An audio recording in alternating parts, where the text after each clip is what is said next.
Welcome back. Allen County Health Commissioner Dr. Deb McMahan is still here taking on some of our questions that you guys have regarding COVID-19. Now, one thing that a lot of people are asking about is the stay-at-home order. Do you feel it needs to be stricter right now, and do you also feel it needs to be extended past that April 6th, 11:59 p.m. deadline?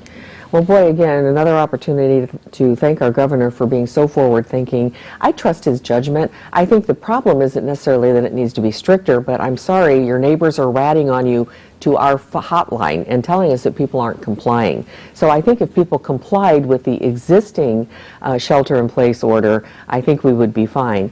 And I know people want predictions, you know, when will this end? The problem is we don't know that. And I think you need to think about this in terms of maybe at most a week at a time. The data is going to show us what we need to do. So to predict when this should end, I think we need to see that curve starting to flatten. I think, and I don't know if that's going to be next week or if it's going to be in 3 weeks. So I trust the governor's judgment. He's been very forward-thinking so far. I think he'll make the right decisions. Ventilators are a hot topic right now. How many do we have in Allen County, and are we going to need more?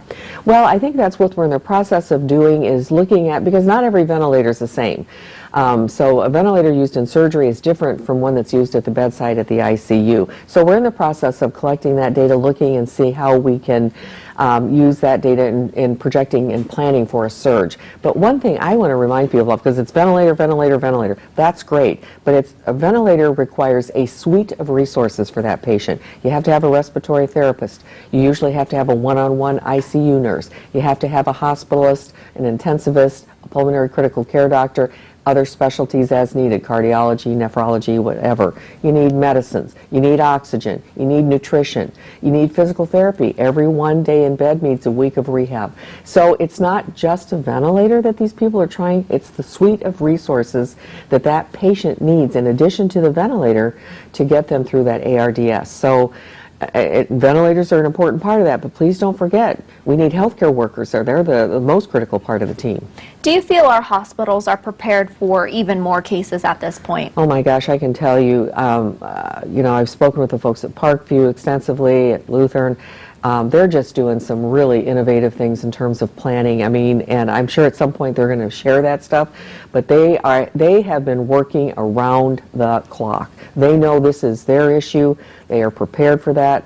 They, again, I hate to use forward thinking, but I think that really, you know, highlights what they're doing. Forward thinking, I mean, thinking outside the box in terms of resources that we know we're not going to have enough PPE. So reaching out and making those contacts, and they're just, I could not be more proud of our healthcare systems, because that's our goal, is to keep healthcare standing. And what they're doing on their part is just nothing short of extraordinary. This question comes from our Facebook commenters. They're wondering, are the takeout food and deliveries actually safe if it's being handled by multiple people in a restaurant? Well, that's true of anything. And again, I think those are good questions, because we're telling you that the virus is here, it's everywhere. What you need to do is wash your hands like you mean it all the time. Every time you handle something that was not in your presence before, wash your hands. That's going to handle so much of that stuff that may be on a surface. But it's a good thought, but wash your hands. And then you briefly touched upon this, but do you believe that April is going to be our peak, or are you going to see it further out from that? It could extend into mid-May. That's what we're guessing now, but again, those are guesses. But important to remember, it's going to be here for a long, long time. But because it's going to be mid-May, I was so impressed on one of your prior segments with the guy, Quinn, I think his name was, and the Do It Best guy from Wells County. I love that idea of the light. And since it's going to be for a protracted time, I love Allen County to do the lights thing, because it's not, you're not just doing it for a weekend. You're going to have plenty of time to enjoy those lights and be encouraging. So I love that idea. A definitely brighter note to all of this. And one last question for you, Dr. McMahan. Do you have anything else you want to let our viewers know about? I just want you to know there are so many good people doing so many good things in Fort Wayne. The homeless, the food banks, the philanthropy, the dentists are coming alongside, the faith community, so many people coming alongside to collaborate and prepare as a community. And that's hard to do. It's so much easier to do it on your own. There's not, you know, it's work to collaborate, and they've been doing it now since March 4th. And you are blessed and to be envied that you live in Allen County. Sorry, other counties, but I can speak for us. Everybody's working really, really hard, and we so appreciate it. We appreciate you coming in to take on these questions. And again, we'll have this all on Wayne.com a little later today.